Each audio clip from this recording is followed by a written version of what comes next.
अस्सलाम वालेकुम व्यूअर्स, कैसे आप सब लोग, उम्मीद करती हूँ खैरियत से होंगे। तो आज की रेसिपी हम बनाएंगे रशियन सलाद, जो कि बहुत ही मज़ेदार, यम्मी और टेस्टी होती है। इसको ज़रूर ट्राई कीजिएगा। ये बहुत ही मज़ेदार बनती है और बहुत जल्दी झटपट बनकर तैयार हो जाती है। ठीक है, तो लेट्स स्टार्ट द वीडियो। यहाँ पे हम लेंगे यम्स। आप कोई भी ब्रांड की यूज़ कर सकते हैं, मैं यम्स की यूज़ कर रही हूँ। आप इसको किसी भी ब्रांड का यूज़ कर सकते हैं, और साथ में जितना आपको यूज़ करना है अपने हिसाब से आप इसका क्वांटिटी का ख्याल रखिएगा। ठीक है, यहाँ पे मैंने ले लिया है सॉल्ट हाफ़ टी स्पून, साथ में हाफ़ टी स्पून हम डालेंगे यहाँ पे ब्लैक पेपर।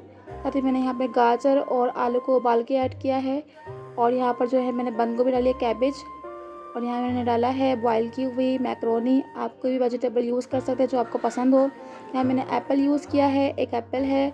बनाना नहीं यूज़ किया है, बनाना जो है वो भी 2 हैं। साथ ही क्यूकम्बर यूज़ किया है मैंने, और ड्राई फ्रूट्स यूज़ किए हैं। आपको जो ड्राई फ्रूट पसंद हो वो आप ऐड कर सकते हैं। मैंने यहाँ पे ऐड किया है बादाम, पिस्ते और खोपरा।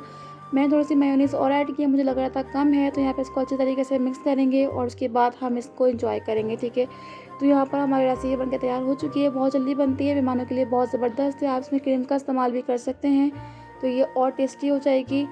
तो वीडियो पसंद आया चैनल को सब्सक्राइब करना मत भूलिएगा। वीडियो को लाइक एंड शेयर करें, कमेंट करके जरूर बताएं आपको रेसिपी कैसी लगी। अपना ख्याल रखिए, इंशाल्लाह मिलते हैं नेक्स्ट वीडियो। अपना ख्याल रखिएगा। अल्लाह हाफिज़।